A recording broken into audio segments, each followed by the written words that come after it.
a message for my people. Nick Dad, baby. We the new label. Yeah. Come on.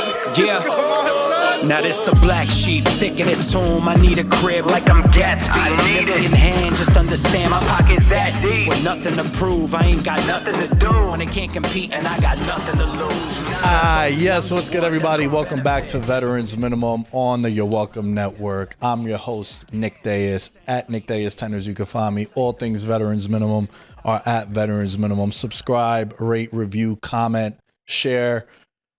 Tables, ladders, and chairs. Oh my! To my left, my dog. Big Dog is present today. We got What's the up? same jeans on. Yeah, ripped jeans. Yeah. Yeah, I mean, I feel like that's kind of like how I feel inside, like ripped apart, you know? Every week, I think I'm going to go 5-0, Nick. Yeah. Like I wake up on Sunday morning and I'm like, This is the week. yeah. And my weekend was just, it was a pretty shitty Saturday. Going down to Memphis and watching the Hogs lose. Can't lie. Like, I felt some type of way after that game. I was sad. So I was really hoping I was going to wake up Sunday morning and it was going to be Christmas. Anytime the white boy wasted, anytime touchdown parlay was going to hit, and it didn't. And I only went like 45% on my bets. So I'm back to average. I'm feeling ripped apart, and that's why I'm wearing ripped jeans. That's why. Yeah, the picks for me, I went 2-2 on the Patreon. Anytime touchdown went 1 of 5. Not the best week, but the picks are back to 500, which is nice. There we go. Been getting comments from the Discord saying that we need to change the name Becky again, even though George is 3-0 with it. I'm 0-3 with it. That means I get to choose the name. Whoa. If you ever want to change it, I get to choose the name now. I think we ride it out. Let's see how far you can go with this one. Of course. And then we start posting and reposting, and we get Becky G on the show. Oh, dude, my number one draft pick. Let's make it happen. I go 18-0 with Becky throughout the season. It's like, wow, you're an omen. Yeah. Please. She got to come to the studio so we could fall in love already. That's what I'm saying. At worst, we will spend the money to get an AI renderation of Becky G, and we'll make it seem like she was in studio. Might be more expensive than getting her on the show, but you never know. Yeah, we got to make some calls, man. We got to win, Sirius XM. You know what I'm saying? We got. Let's roll the dice a little bit. Let's shuffle up and play. George, real quick. Yes. New sponsor of the show. Ooh. Shout out to the G Card. The G Card is a online bank card. It's a legitimate bank. It's a legitimate card. It is the best way to gamble online or to bet online, because I don't know about you, but I've tried to make deposits on my different debit cards, credit cards. Some books, they disapprove it. Transaction is declined even though you have money on it. The G Card, if you are approved, allows you to deposit onto any sports book. And the kicker, best thing about it, is there's cash back bonuses that come back upon using the card and upon you spending money. It's like any kind of card, you know, like a rewards program like that, but for the degenerate pieces of shit like we are. So the link is in the bio of the episode. It is the G Card. Use the promo code VM. If you click the link in the video, if you click the link on social or in the episode on Spotify, Apple, wherever you find the link, it'll already have the promo code VM in there for you. So hit the link, get approved, and dabble with the rest of us. Cause this sucks, bro. Like I've had like my bank has shut me down. I get fraud alerts all the time. And with this one, it's like perfect for just the online sportsbook stuff. Yeah, I would love to get points back. I spend a lot of money on the transactional fees already, like with a sports book, and we never get bonuses here in Vegas. It's the fucking worst, bro. Like negative, like never a bonus. So the fact that I can be in Vegas, utilize the G Card and get some money back. Yeah. Come on now. Yeah. It's a way to rock. Yeah. So check it out. Let us know what you guys think. I'm a big fan of it. I'm a massive fan of it. And it just sucks. You always get these cards that just fucking decline. And then you're like, well, there's money on there. Bro, I use a credit union. I used to like have like a teacher's credit union. And I mean, I can't even Zelle. And you fucking tell me that shit all the time. George, if only you had Zelle. Yeah. George got to catch up with the times. I do, bro. How else was your weekend, man? How else was my weekend? Well, Memphis is a little bit nicer of a city than I once thought. I had good Memphis barbecue at a place that smoked all their meats. It was like underground though, so like in an alleyway is where all the smoke goes. It was a cool scene, so I was a fan of that. But I mean, dude, Nick, other than going to Memphis and being at an airport and watching a 4-box on an iPhone, you know, that's pretty much, that encapsulates everything from my weekend. What about you?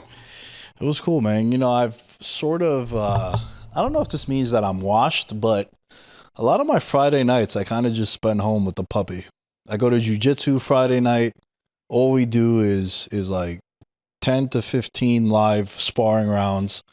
And then after that, I just go home, take a shower, eat, and then I just watch some shit on Netflix, lay up with the puppy, chill. Because I'm gone a lot throughout the day. You know, I go and I train and I lift in the morning. Then I'm home for like an hour or two. Then I go, I have a meeting. I lock myself in my little office space. Maybe I'm playing Xbox in that window. I was about to say, FIFA 26. Oh, but we're already just came out? Yeah, yeah. So like if I was to get this, is it crossplay enabled? Yeah. Is this time for us to like it might be, get into it? Because I've been playing Rematch. You know what else? With FIFA 26 now, anytime a game drops, everyone is at the same level playing field. What sucks is if you get FIFA 4 months from now and all our characters are in the 90s and you got to start with an 80 overall, it's like, fuck, we don't want to play with George. Damn. And it's not because George isn't good, it's that your character isn't good. No, I do. Trust me. I play NBA 2K. I get it. It's the same way. Same exact way. Can I buy myself success? You cannot. Whoa. Coolest thing about FIFA. You gotta earn that fucking way. shit. Yeah. No. 2K has that right. If I want to be good immediately, let me spend another $50, which I have, and regret it. Oh, dude, I'm so bad at 2K. So bad. I don't play it. The only game I play really is FIFA. That's it. I just play FIFA, bro. I fucks with the skill based. You have to be good and you have to work at the game in order to make your player better.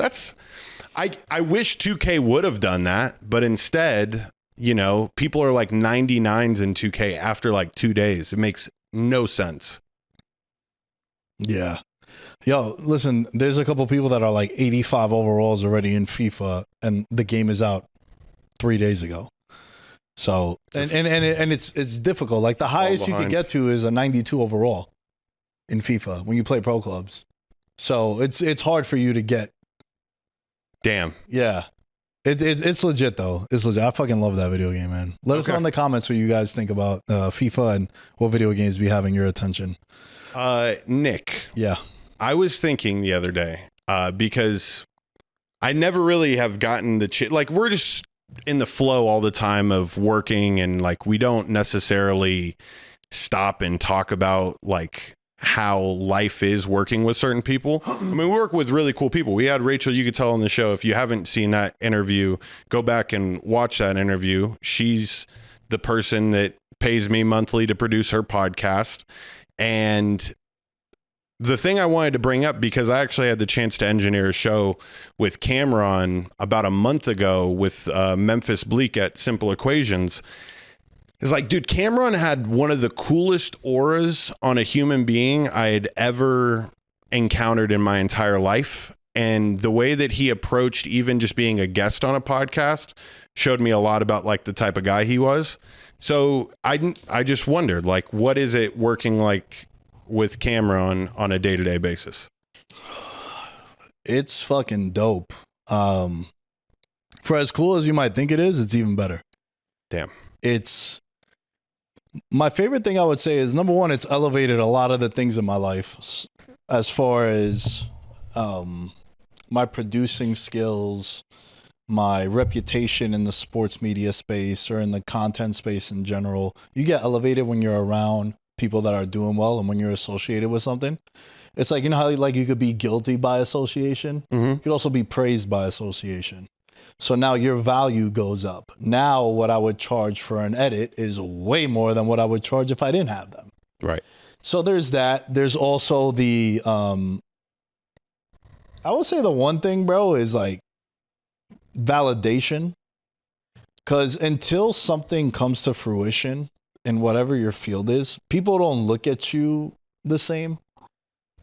Everything that I do now is what I've been doing from the first time I started creating content. I don't edit any different. I don't speak any different. I don't give suggestions any different to podcasts. It's just that now millions of people are consuming the things that I'm involved in on a weekly basis. Where in the past it was like a couple hundred early on. Then it was a couple, it was 500. Now it was 1,000.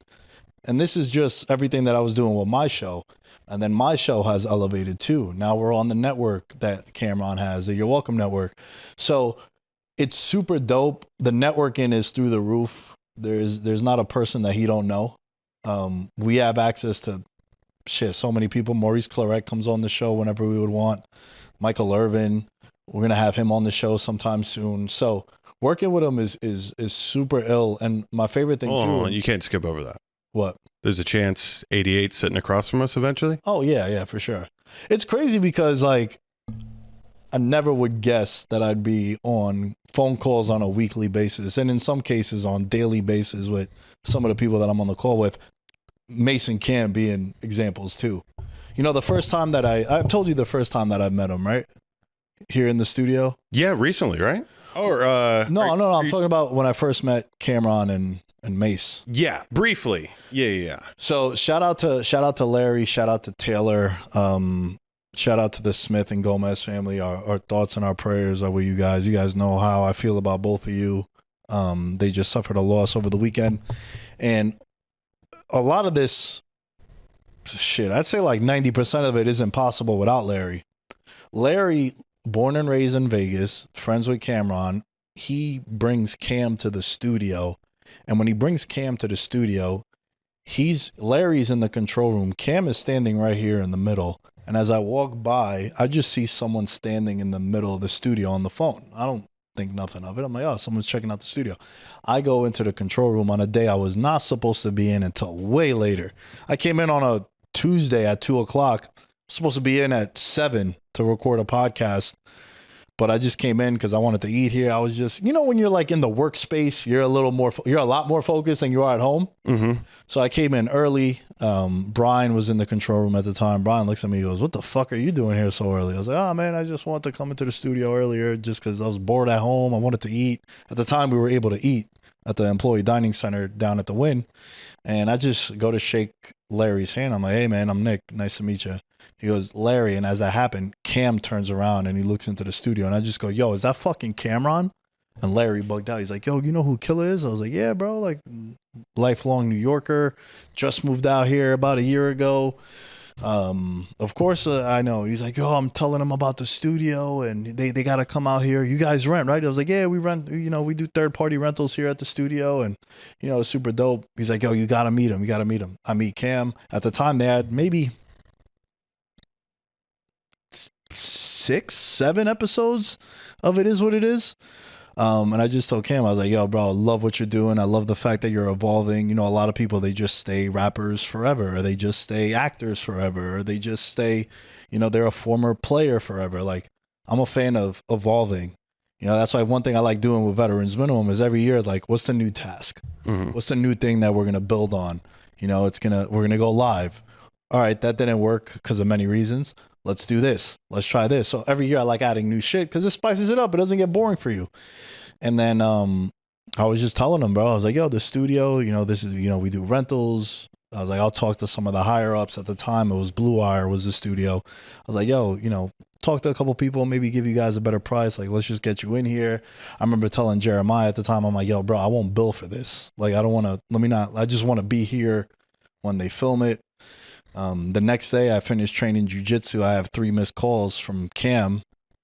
I didn't save, I saved his number, but I didn't change the name. So I just look, I'm like, "Hello." He's like, yo, it's Cam. What's good, bro? What are you doing? I was like, "I just finished training."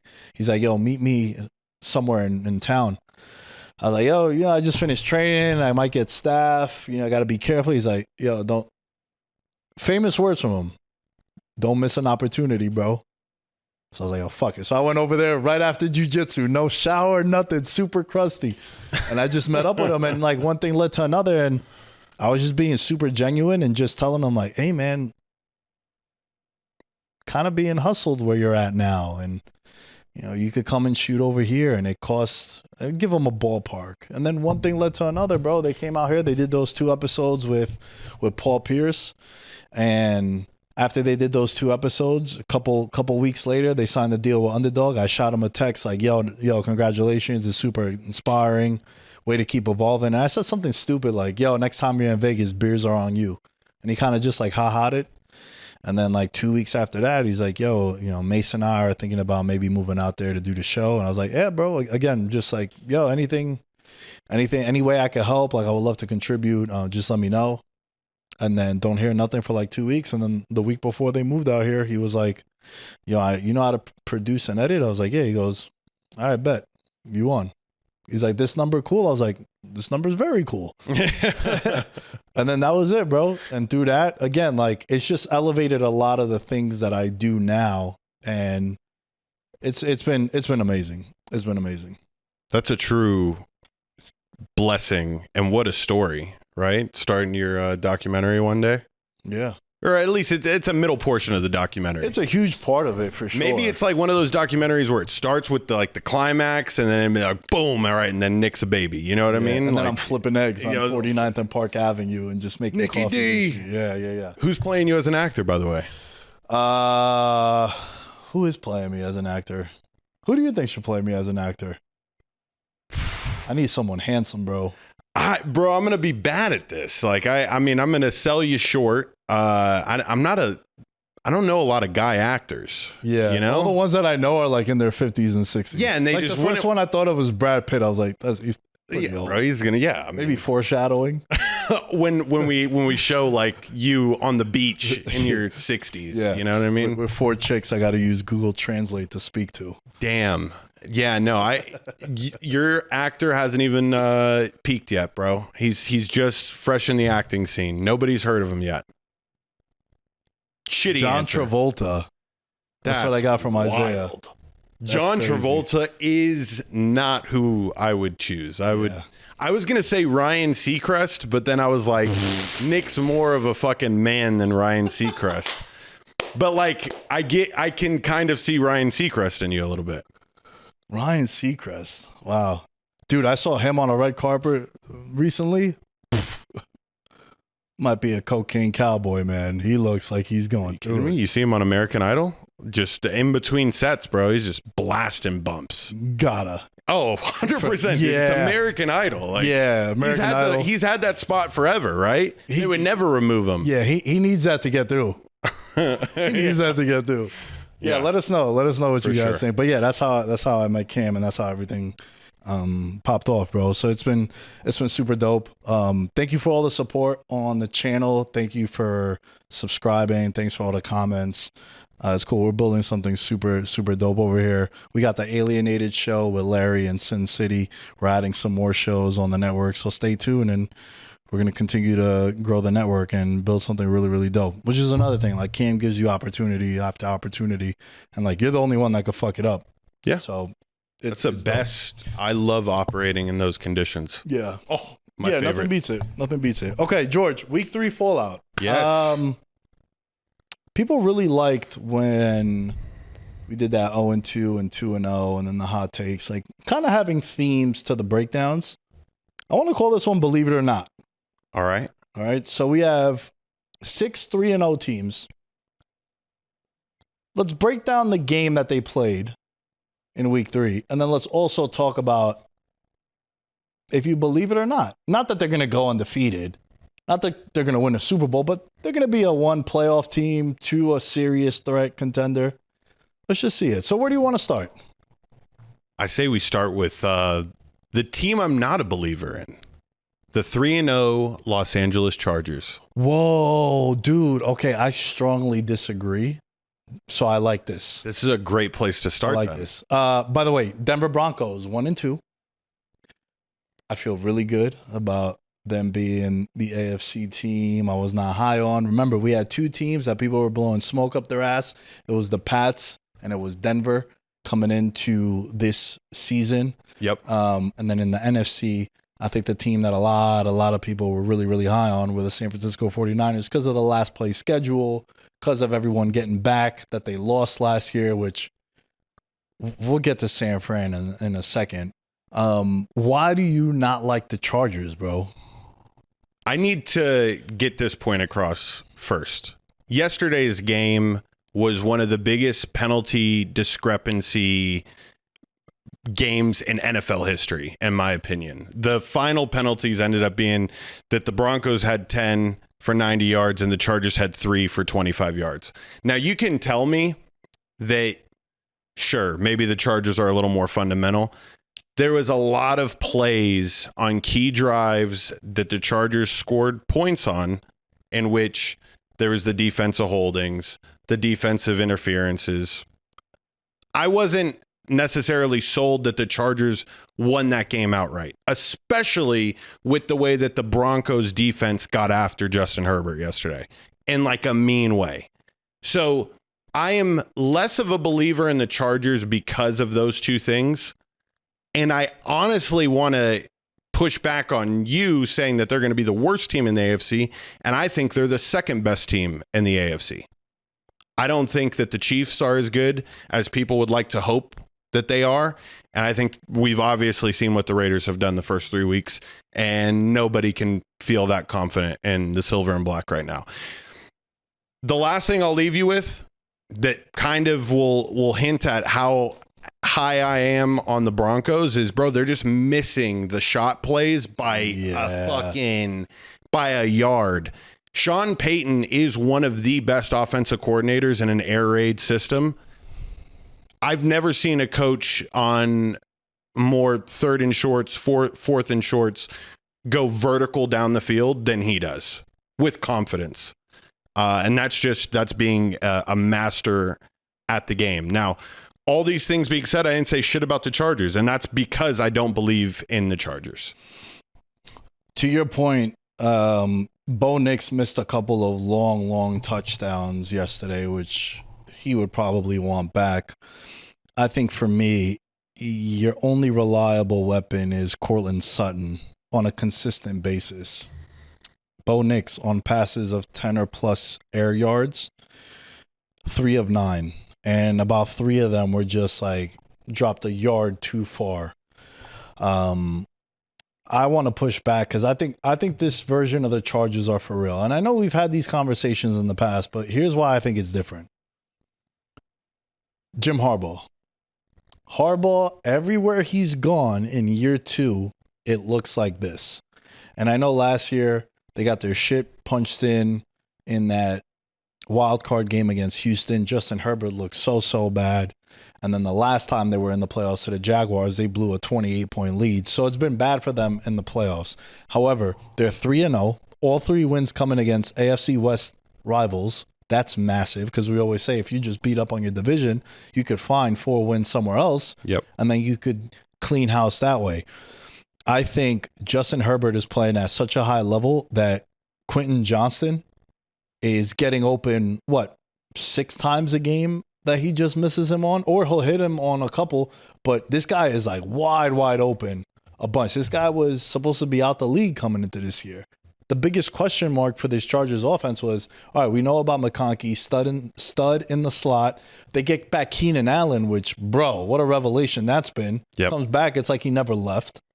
He's balling out. The throw that Justin Herbert made in that second half, the touchdown pass to Keenan Allen, if he wins MVP this year, which now he has the 3rd best odds at plus 600, that's the throw they're going to be showing.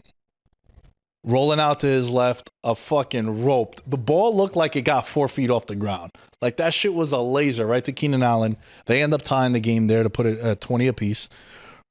They lose a running back. They don't have Khalil Mack. They don't have Rashawn Slater. This team is continuing to evolve and do it in different ways now. This was supposed to be run. Nah, man, Herbert is out there slinging. And I think this version of the Chargers is way different than years past because they have a competent head coach and a competent quarterback. Do you remember in the summertime I said one of the 3 quarterbacks that was going to have the most pressure on him was Justin Herbert coming into this year? And I think the pairing of Harbaugh and Herbert together, that's a top 5, top 6 pairing in the league. And great girl, Madison Beer. Google her. Fantastic. That's good PEDs. it is Good PEDs. the night before a game. Night before She's a game, allowed in the room. knowing what's waiting for you after. Right? He's a $250 million player, and he's balling out, man. He's balling out. I think. I strongly disagree. I think they are for real, and I'm buying. Now, are they the best team in the AFC? No. I still think it's Buffalo. Hell, I still think it's Baltimore. We don't even know what the result of this Monday Night Football game is going to be at the time that we're recording. So right now they have a 2-game lead in division. It's really 2.5 games because they have the tiebreakers over everyone. Can't agree with you on this one, bro. I'm buying. Okay. I'm buying. I really am going to invest heavy into Broncos stock in the coming weeks.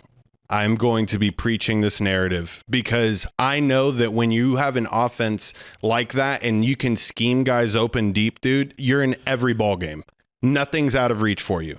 And he's going to make the Marvin Mims of the world household names eventually when those start connecting. So Can I just, staying with the Chargers? yeah. I always like to pull up awards and just see odds and just kind of like a lot of times why I react a certain way to bets or to props is because in my mind I have a number and then I see what the number is and I'm like, that's off. Remember Puka a couple years ago? Yep. We were talking on the show about Puka being Offensive Rookie of the Year. And I was saying, Tyler, you or Josh, I forgot who I was talking about, but I remember the clip. I remember just pulling on my laptop. I'm like, yeah, it should be him and CJ Stroud. He should be like plus 800. He was 30-1. I was like, bro, whoa, what the hell? Look how that's aged. Right. Second favorite for Offensive Player of the Year, Puka Nacua right now. I say all that because I think the best defensive player in the league so far through 3 games that I've seen is Derwin James. This dude is everywhere, shutting down tight ends, covering running backs out the backfield, tackling in space, pass deflections. He's very noticeable on the field. Do you know what his odds are for Defensive Player of the Year? I would say because you listed all that, maybe 40-1, 30-1. 100-1. I like that number. Listen, He went bro, off yesterday. What was his stat line yesterday? He's gone crazy. off this whole year. This whole year he's played very, very well. 12 and he tackles, a sack, 4 tackles for loss. And he just Crazy. stands out, bro. He just stands out. And I think this year is a huge year for the Chargers. I think it's a huge year for him. Look, through the season so far, he has where is it? I just loaded on me. He has 1 sack. He has 26 tackles. He has 2 pass deflections. And I just think that when he's out there on the field, he's making a massive impact. And we just saw a defensive back win the award last year in Patrick Surtain. I threw $20 on it, bro. $2K if it hits. I think it's definitely in play. Now, he's had some injury history go against him. But it was just one of those numbers where it just jumped out to me. I kind of was, That's fair. After I finished editing everything and I'm on TikTok and I'm just scrolling, I go and I look at the apps and I'm just over there. I'm like, whoa, that's a mistake. So yeah, I just want to put it out there. We can archive this and save this for the future. It's good. Sometimes you got to throw the long shots out there just in case. Yeah. What's the next team you want to go over that's 3-0? Let's talk about. All right, how about this? I'll tell you a team that I'm not buying. Okay. The 49ers. I wrote at the beginning, I am a believer. And then I was like, I can't be a believer in every team. So I flipped my decision on them to not being a believer. So here's the reason why I'm not a believer, bro. No team in the last 5 years has had worse injury luck than them. they're fucking snake bit, bro. Last year, Ricky Pearsall got shot. And then McCaffrey was banged up coming into the year. Then Ayuk gets hurt. Debo, the wear and tear. Kittle played the majority of the season last year. Now he's out. Then they missed a lot of players on defense. They come back. Now Nick Bosa is expected to miss the rest of the year with a torn ACL. They already lost Brock Purdy. Ayuk isn't back. McCaffrey, every time he plays, you're like, damn, he's a baller. But then you also wonder, when is he going to collapse and miss a game? You got to expect him to do so because that's just the track record of everything that's been going on with him. And even Mac Jones is gimping around back there. He looks hurt. So, yes, they have a pretty easy schedule. They had the easiest schedule coming into the year. Yes, they're 3-0. Yes, they're 2-0 in division. It's going to come to a point where the injuries are just going to add up. They already changed the kicker from Moody to Pinheiro. And I just think that it's back-to-back years where they're just having the season from hell, which there got to be voodoo on them, bro. Because usually you have one season where you're like, dude, we lost like 18 starters, like what the Lions had last year. Yeah. Or the Ravens a couple years ago. The Niners a couple years ago. But this is constantly happening to them. And that's the reason why I'm selling my stock on the Niners. It's so funny to me with the Shanahan system, Nick, and this is why I initially had wrote I am a believer. Because do you remember the NFC Championship game in 2020? It was the 49ers versus the Packers. And the most amazing stat to have ever come out of any NFL NFC Championship game, a game in which it was perfect weather, was that Jimmy Garoppolo attempted 9 passes and the 49ers still won by 18 points. That Shanahan system, bro, you just need to have a fucking pulse and know a snap count and how to hand off left and how to hand off right. I'm going to run McCaffrey into the ground this year because the offensive line is getting decent push. I think that Mac Jones looks competent. Like the passes that Mac Jones was making yesterday, they weren't any slouch out routes. I mean, this dude was literally dotting it in the middle of the field a lot of the times. And the plays that Ricky Pearsall was making, like he's officially Slick Rick. Like that. He's Slick Rick, bro. From here on out, number 1 is wide receiver 1 in San Francisco. That's why I had wrote initially, I'm a believer in this team. Because I didn't even mention that their defense, obviously Bosa being out the rest of the season hurts. Top 5 in every category, and they're playing shit quarterbacks for the rest of the year. Like they are going to be a gauntlet. They're going to be one of those teams that we look at come week 10. They're going to have an insane record and they're going to be playing like a legitimate contender and they're going to get smoked by like 30 points. And we're going to be like frauds. Yeah. Already, it's inbound with this team. But the first thing that we're going to see as a true test is week 5 at Los Angeles or against the Rams.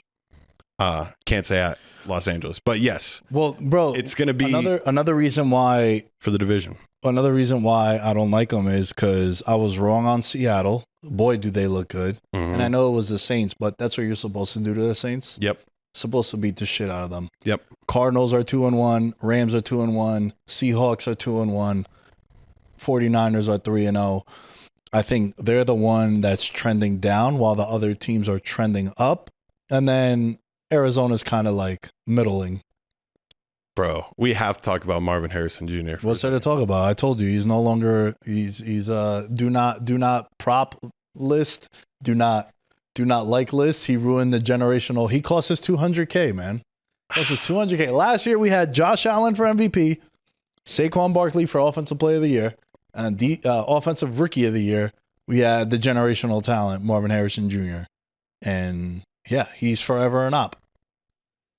Did you see his post-game press conference where he was like obviously being grilled and like the way he answers these questions? No, I didn't see it.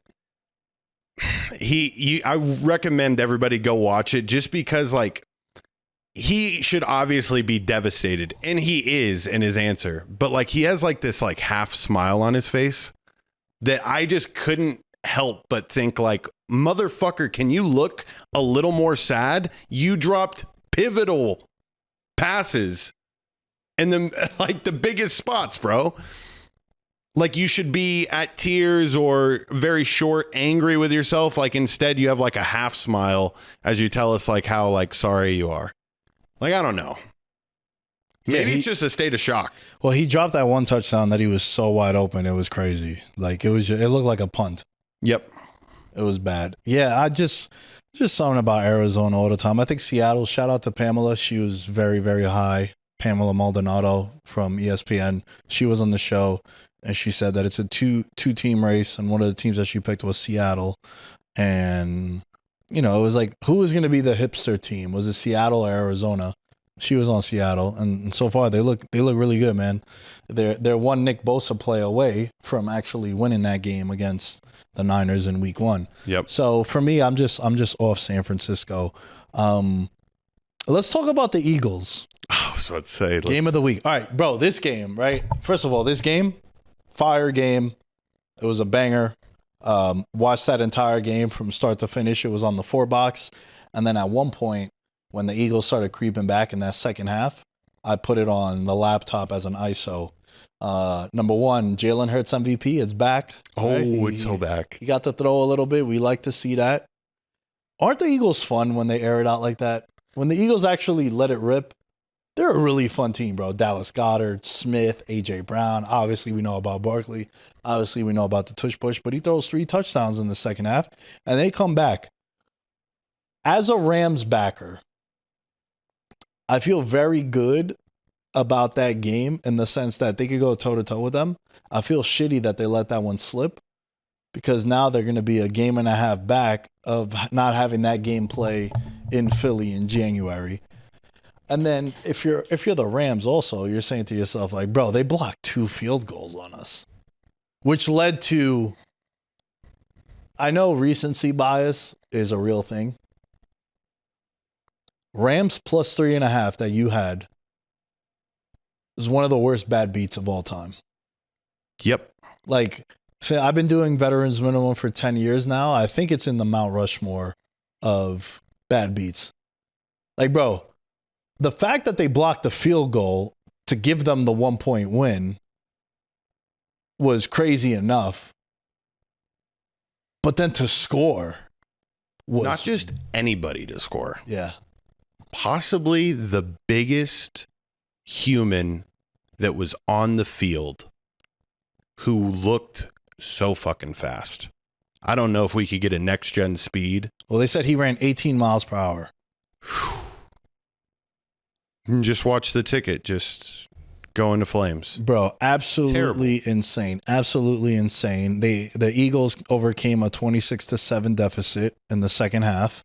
That's a championship team right there, man. That is a championship team. 226 passing yards, 3 touchdowns. A.J. Brown went crazy, 6 for 109 and a touchdown. This team, like, I don't know if they're just slowly becoming acclimated to the offense with Patullo, the new offensive coordinator there. That's what it kind of seems like. And I wonder if they went in there at halftime and it was like, yo, bro, we've had this core for about 3 years now. And yeah, Saquon is new, but he's a champion. Let us call the plays on this one. Because it looked like a lot of schoolyard bullshit that was working. So there was a couple of things when I went back and I watched this game because there was a clear night and day difference between the first half and the second half of the Eagles. A lot of what I think is the Eagles' problem is the same thing I said was the problem with Jalen Hurts last year, and that he is not a rhythm type quarterback. But when he is, and he keeps things simple, he is one of the best to do it because he has a great velocity on the ball. He knows where to put it. A.J. Brown, I mean, you could literally put it in a 6-foot vicinity anywhere near him, and you're guaranteeing yourself a catch and possibly 10 yards after the catch. What I mean by simple is just watch him for the rest of the year, and every play that Jalen Hurts doesn't go 3 steps back and throw, just consider it a broken play, and there's going to be no yards. And even if he does get outside the pocket and he scrambles, I don't think that that's where he thrives. And when you watch the second half of the Eagles game, bro, it was simple shit. And I don't know if that was a mix between they kept it simple and the Rams were kind of playing like a lax defense. But I feel confident in both of these teams and a lot of our picks that we have tied to these teams because this Eagles offensive line looked pretty good. This is one of the best defensive lines in the league, though. Like, this Rams D-line could send 4 and get pressure every fucking play. So I was very confident to see that the Rams were, or the Eagles were able to figure things out in the second half, and their defense, when they needed stops the most, bro, I don't think there's a defensive line that you'd want to go up against least than the Philadelphia Eagles to try to get 1 yard. Like, they are 2 huge humans in Davis and Carter that plug up the middle. So I'm a huge 100% believer in the Eagles. I find it hilarious every time they boo. They boo a Super Bowl champion after putting up 7 points in the first half. It's a ruthless fan base, bro. Nah, it really is, man. It really is. They booed Santa Claus famously. If you boo Santa, it's kind of fucked up, you know? Like, who sees Santa Claus and they're upset? Eagles fans.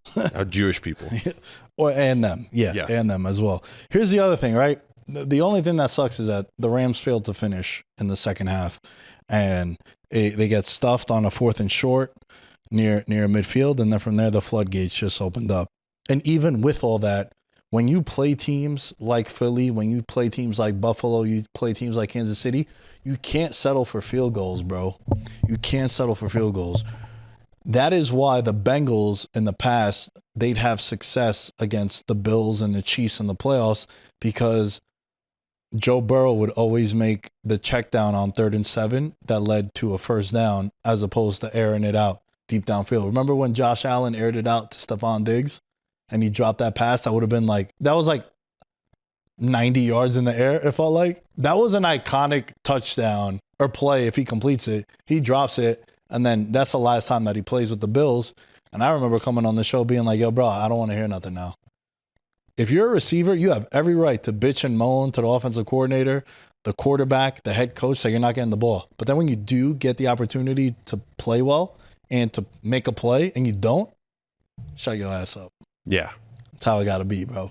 And listen, the Rams, I will say, Puka Nacua, I told you this, I don't know if it was in the summer, but at one point I was like, yo, he's the best wide receiver in the league that we still don't feel comfortable putting him in that conversation. It's crazy when you put it like that. Yeah. I thought you were going to mention that you wanted to put him as offensive player of the year for a little bit. I bet him at 16-1 for offensive player. My main pick was Bijan Robinson, but it was like a toss up between one or the other. And Puka right now, he's second. Puka and Adams together. Bro, Adams still got it. Adams is, by the way, pat on the back. It was like best move any team made this offseason, bro. It was like a hate crime in the secondary. Every time you saw Blankenship, and it was like to get me the ball. Yeah. That first touchdown was so filthy, bro, because the best receivers in the league, when they get away with push-offs, there's nothing cleaner about it. Yeah, he looked legit, but on every big-time possession or pivotal play, they went Nakua's way. Yeah. Kill shots. Oh, every time, yeah. Darted in the middle. Nakua's going to get hit by 3 different guys. Yeah. Pause. Also, how about this? Nakua yesterday catches a pass, gets up and does this. Flag. 15-yard penalty. Give me a break, bro. Give me a break. Have I not been ranting about this for years now? How is that a penalty? But then when a defense gets a turnover, all 11 players sprint to the end zone and do a choreographed dance celebration. That's not taunting? That's taunting, bro. That's taunting. Come on, man. 15-yard penalty there. NFL got to fix it. That shit is the most frustrating play. And just to put a bow on this conversation, it's hard not to buy the Eagles, right? Yeah. 3-0. Good wins. Really good wins. Really, like, you beat a serious contender in your conference. You won the Super Bowl rematch on the road, and then you beat a healthy divisional opponent who not for nothing, Dak Prescott kind of owns the division. Does really well against the division. And they're 3-0. They could use another corner, reliable corner. Talking about it with Isaiah yesterday, he said that, opposite of Mitchell, it's like a Dory Jackson. I don't know if I want a Dory Jackson because I saw him on the Giants. He looked fucking awful. They're going to need another corner because they use Cooper DeJean like in the slot, but like another outside corner because they're just picking on that person. So we'll see. But overall, I'm buying the Eagles. What's another team 3-0 you want to talk about? Got to keep it brief with this one. The Colts, bro. The Colts being a 3-0 team with Daniel Jones, and you've been mentioning Puka Nacua as number 2 in the Offensive Player of the Year spot.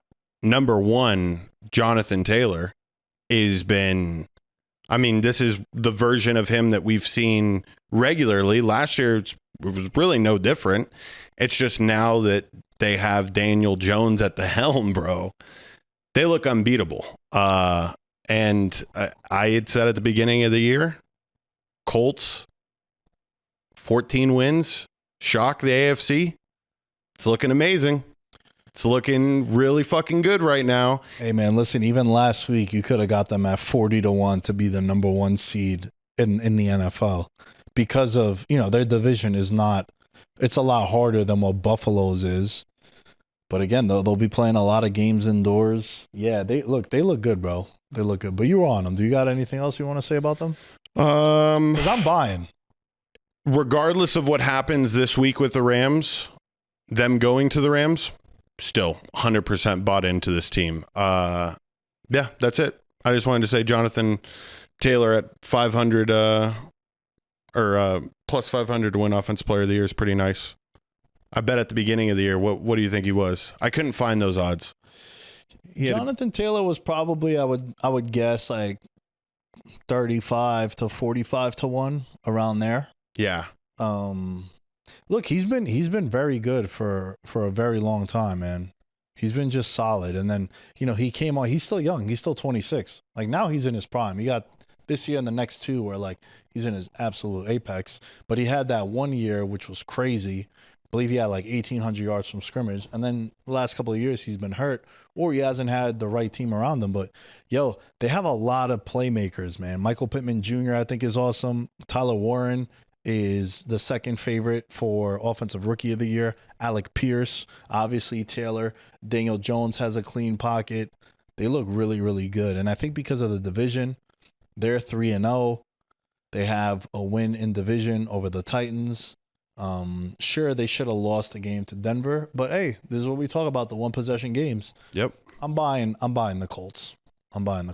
I have a good long shot bet that I'm going to say for the end of the show, so stay tuned for that. But it involves the Colts.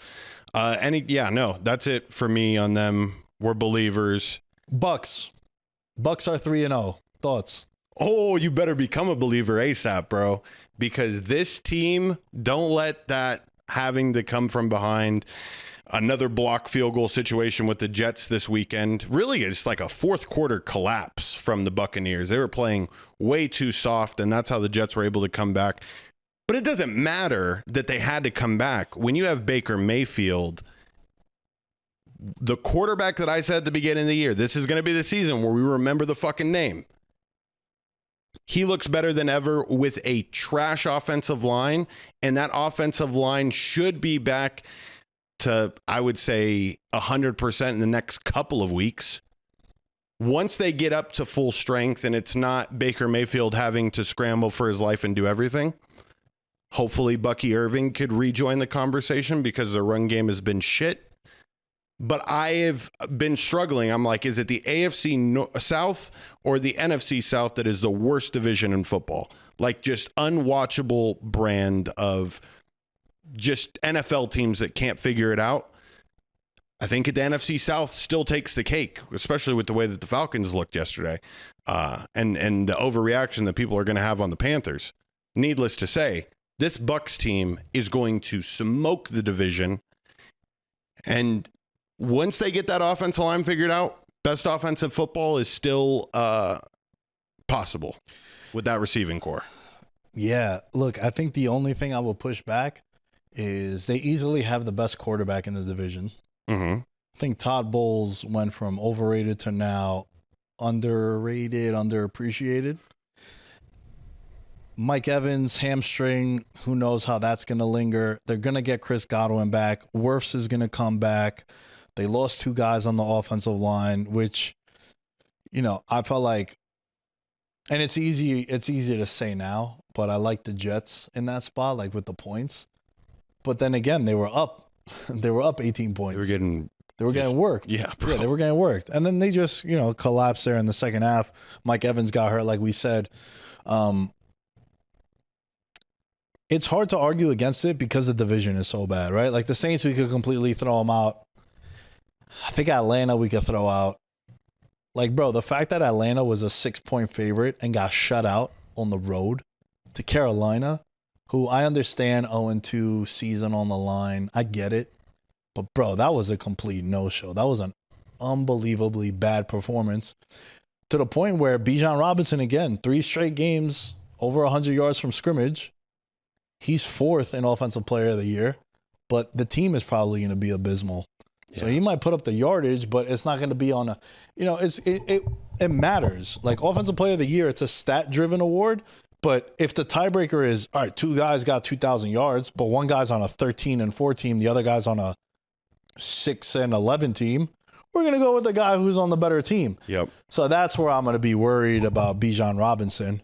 But with Tampa Bay, I'm only buying because of the quarterback and because of the division. I'm a little worried because, look, they're going to play 6 playoff contenders in the next 8 games. They play Philly this week, Seattle, the Niners, the Lions, the Rams, and the Bills. It's hard to play those teams when you're fully healthy. Now you got these injuries. I'd be a little careful. That's a good call. That is a really good call for them because maybe they go on a slide and it becomes that muckied up NFC South and you could get a good price on them to win the division if they utterly collapse these next couple of weeks. I don't think it's going to happen. I heard a couple of things to wrap up this game. How did you feel about Aaron Glenn's dance after the field goal? It was funny. GIF of the year. For sure. It's good GIF. Yeah, it was like 3 3 seconds long. Yeah. It was perfect. It was cool. I just think that you ended up losing. That's the worst part. Yeah. It's like Neighbors. You were talking about Neighbors against the Cowboys when he hit this.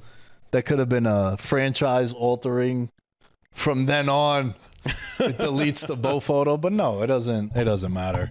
Last team. Believe it or not. Last team, Buffalo 3-0. 3-0. Yeah. I mean, let's not waste too much time. The Bills have scored 30 plus points in each of their first 3 games for the second straight season in a row. The last time that this happened, Nick, we were just coming out of World War II in 1948. They're that good. Legendary. Absolutely legendary. Can we stay with the Bills for 1 second? Yes. Okay. Yesterday, scrolling through the awards, one name jumped out to me. Offensive Player of the Year. James Cook, 25-1. So it's got legs. It got legs, right? So far this year, 284 yards on the ground. He has 4 total touchdowns. He's scored a touchdown in every single game. Their next 4 games, 17-point favorites against the Saints. Home to New England. On the road against Atlanta. Georgia boy. Hometown cooking. On the road against Carolina. And then a big game with a bye week in between the Falcons and the Panthers game. And then they play the Chiefs at home. And he's done really well against Kansas City. I think 25-1, it got some legs. I think it's got some legs. He's validating the contract. The Bills team has played a lot better since he became the feature back. And at 25-1, I think it's something we should consider. I can easily see that number being plus 800 after that stretch of games that you just listed. Easily.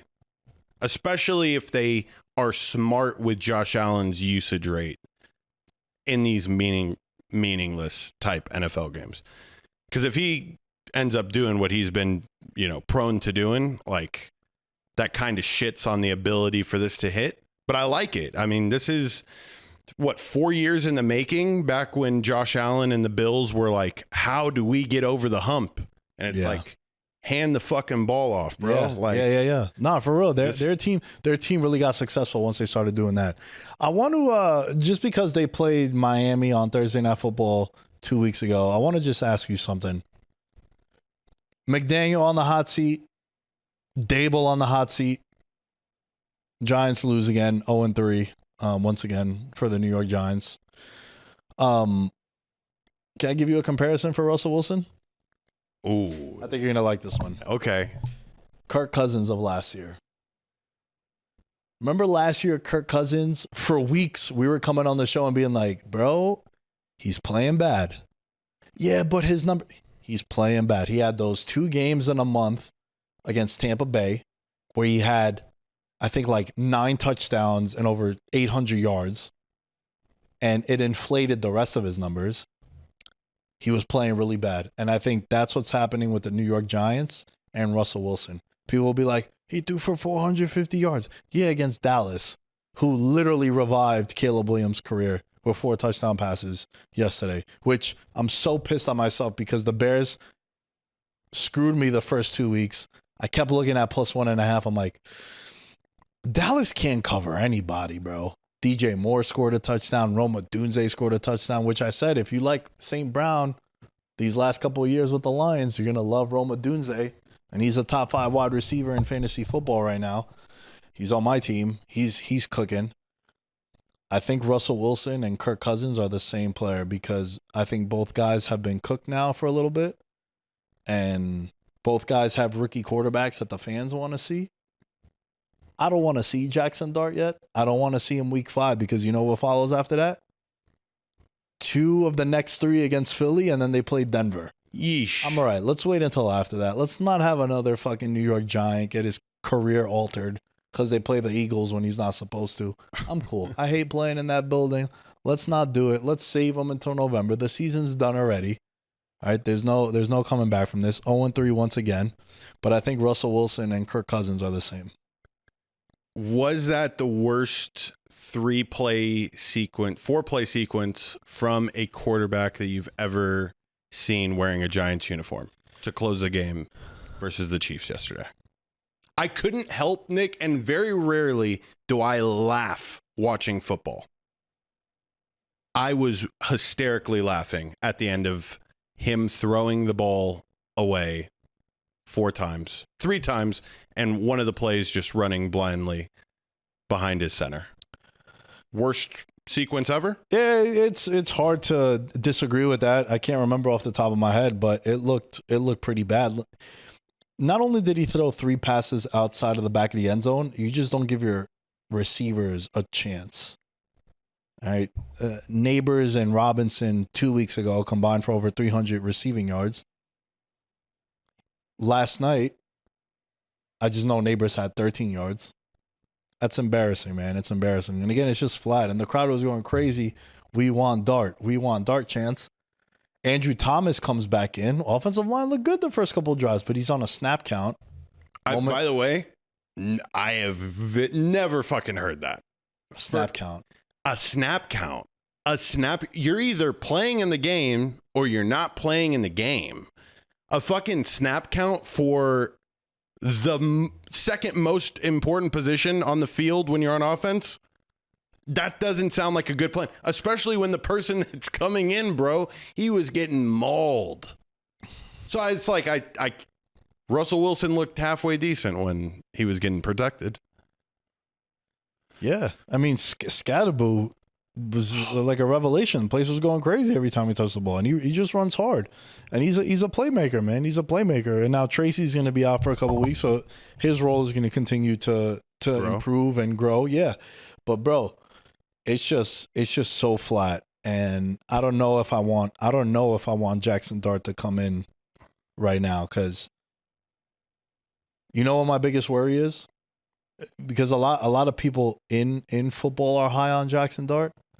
I'm worried he gets thrown into the wolves in a lost season and Dable just fucks him up really bad and then ruins him.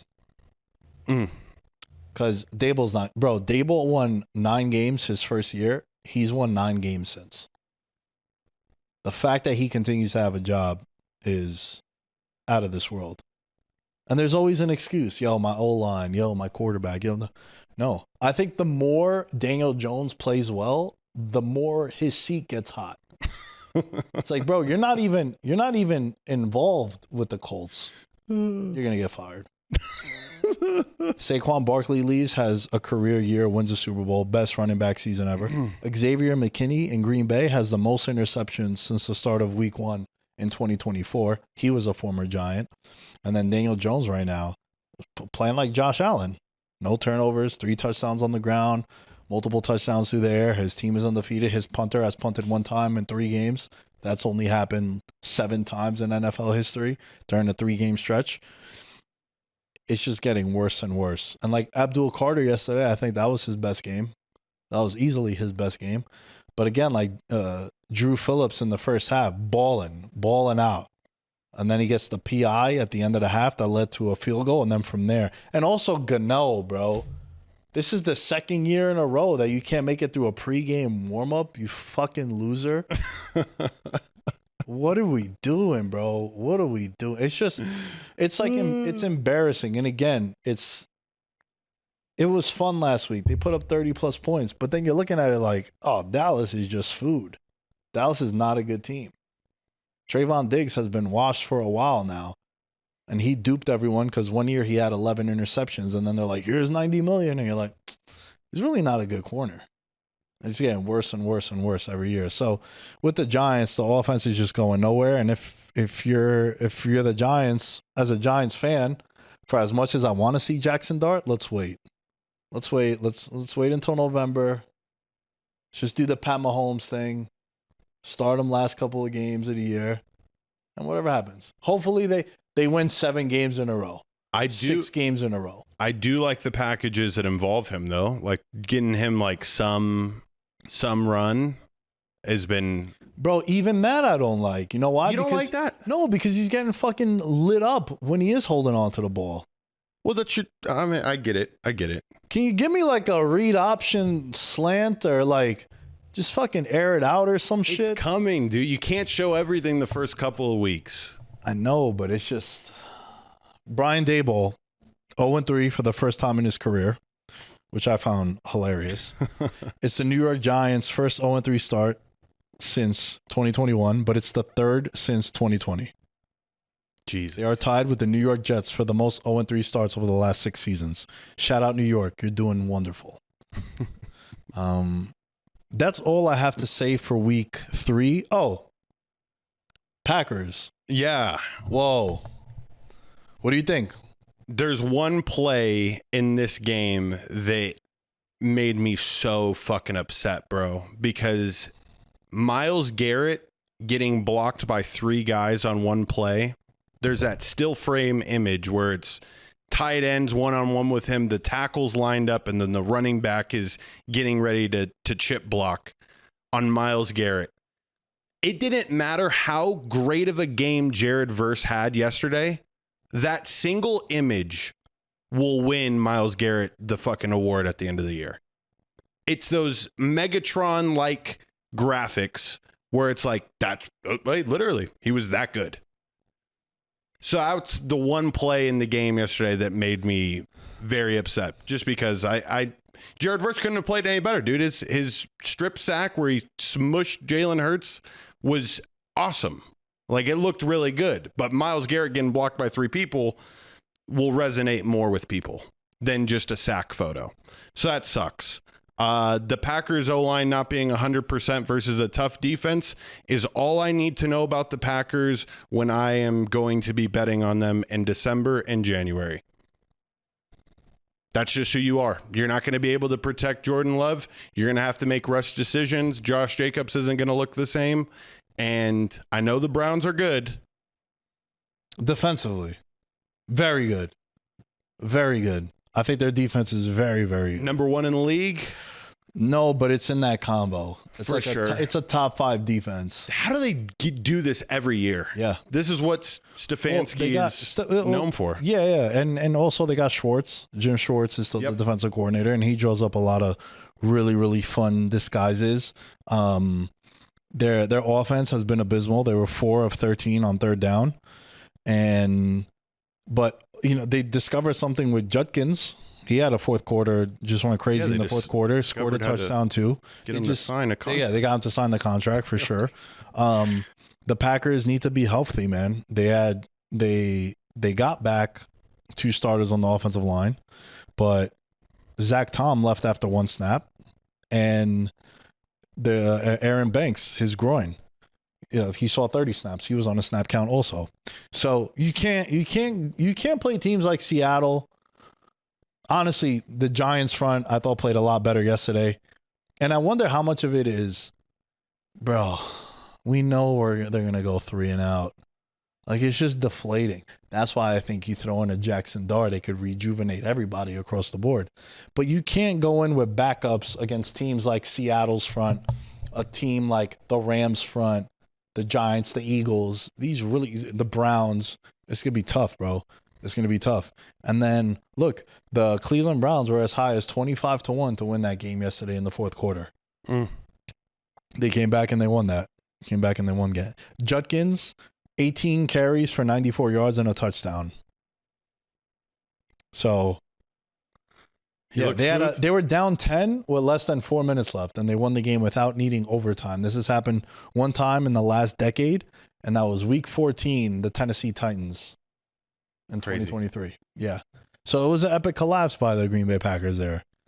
And then you're looking at it like the Rams still,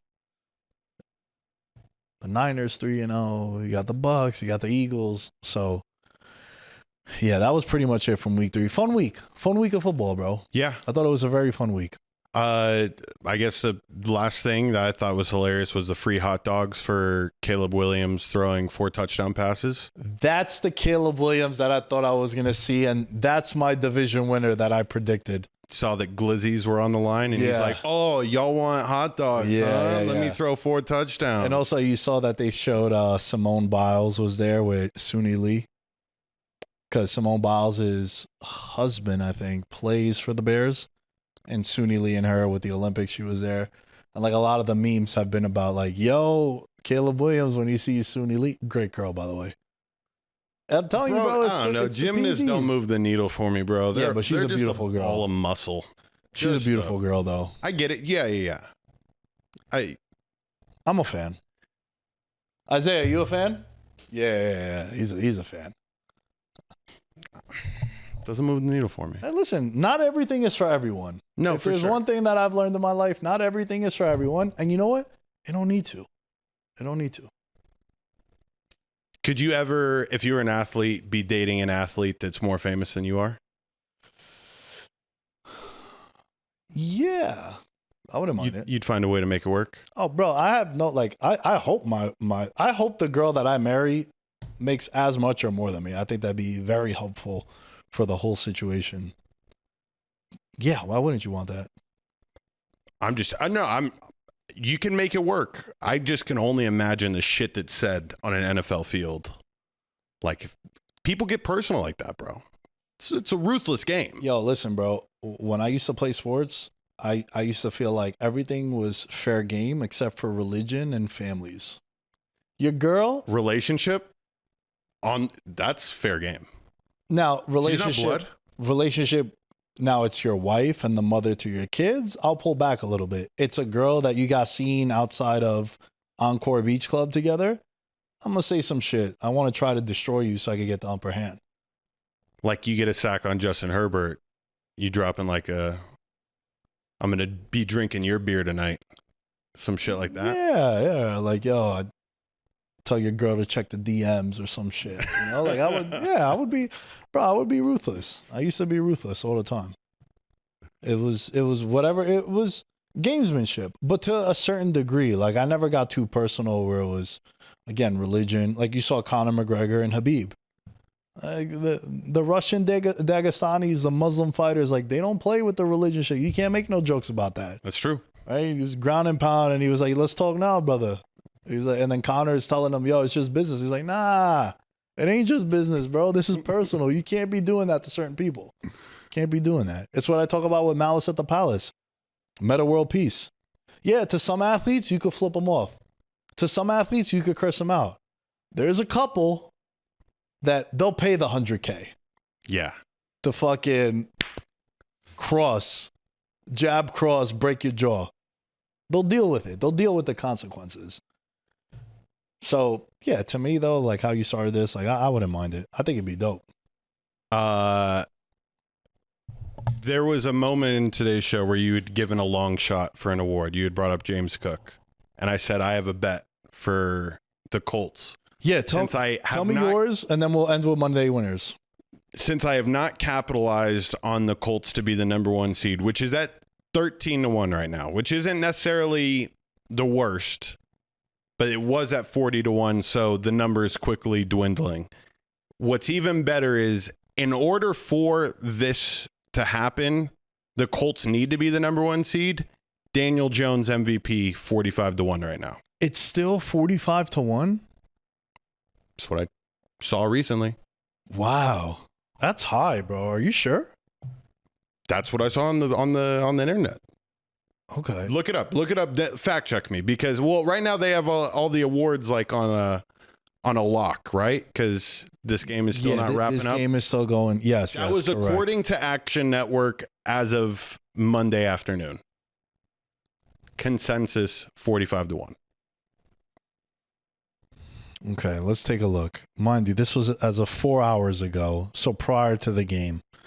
The favorite was Josh Allen, then Lamar Jackson, then Justin Herbert, Jordan Love, Pat Mahomes, Jalen Hurts, Jaden Daniels. Really weird because he's already missed time.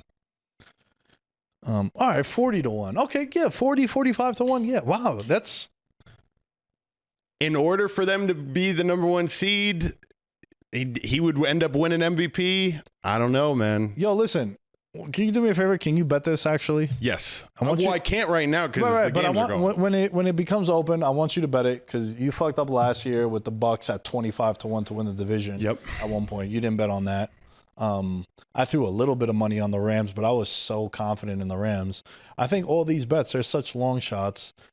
It gives you interest in certain teams for the rest of the year. And why not? It's a small risk for a high investment later down the road, 45-1. And then also the handicap, same as Saquon Barkley last year. Giants are down bad, bro.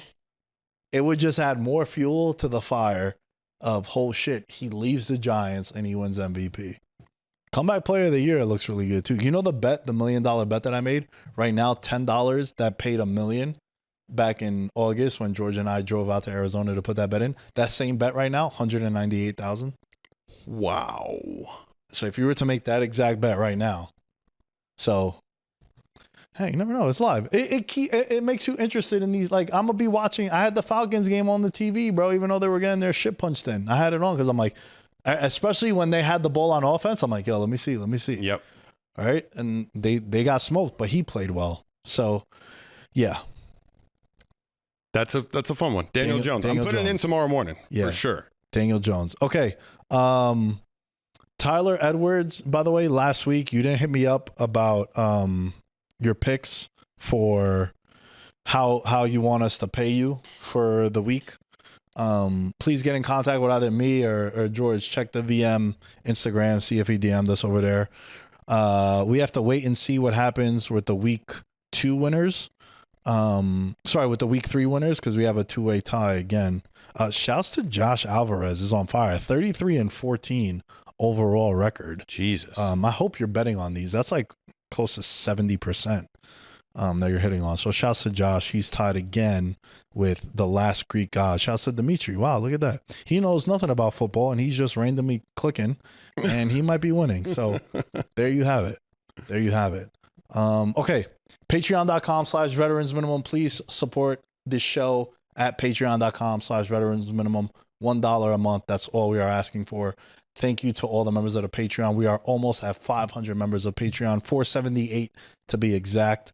Thank you so much. All right, George, Monday winners. Let's do it. Last week, my one-day winner was the Titans plus 3.5.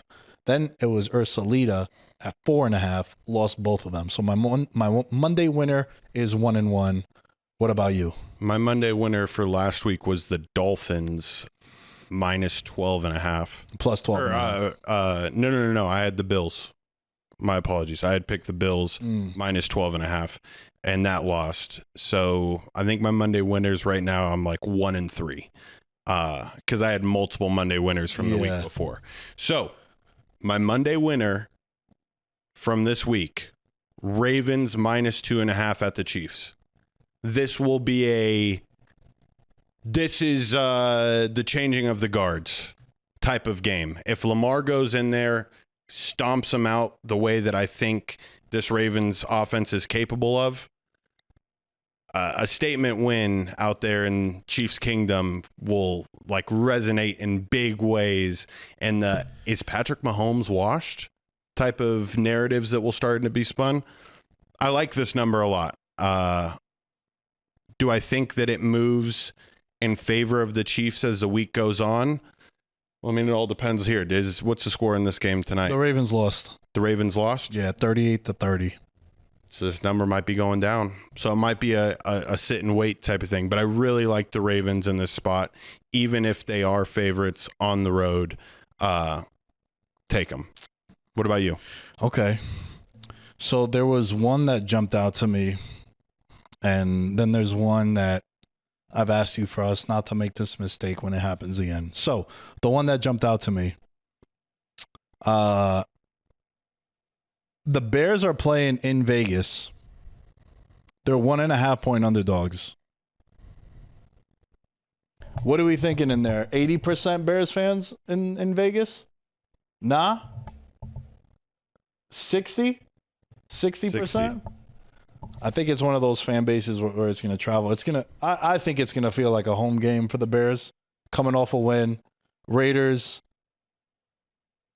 we got really excited after week 1. Geno Smith, Pete Carroll, the bubblegum chewing. He's all excited and all that. You get smoked. You get smoked on the road with a backup. Trey Tucker, big play wide receiver. I don't know, man. I don't see it. I think Geno as a stopgap, it's cool, but is this something that this last game with the Cowboys, does that turn around this Bears season? I think it does.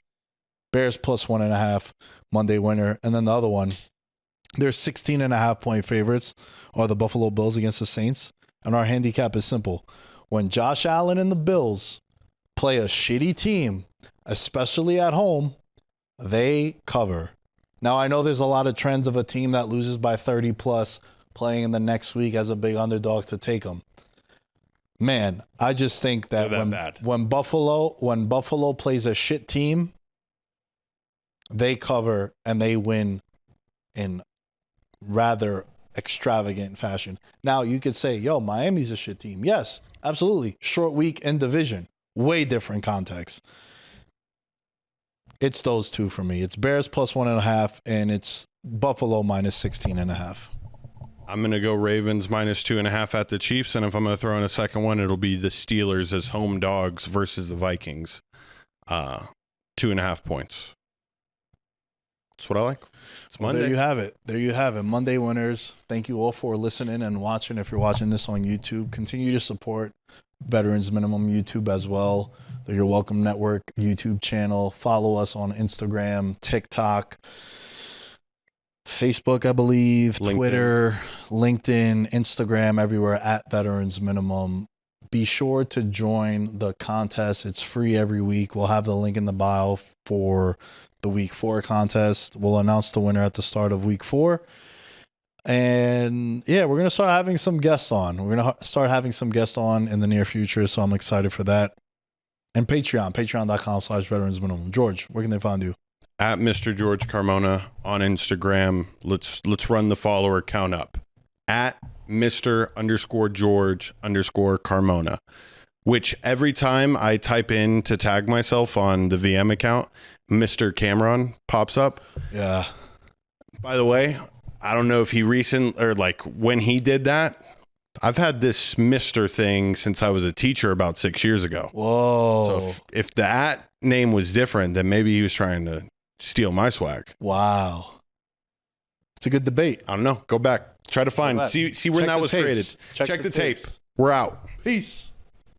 I'm a gold medalist, bronze like your medal is. So many deer in headlights, but it's bedtime. Hear that supper bell, main course, be the venison. Dab. Most dangerous game. Either kill or be killed.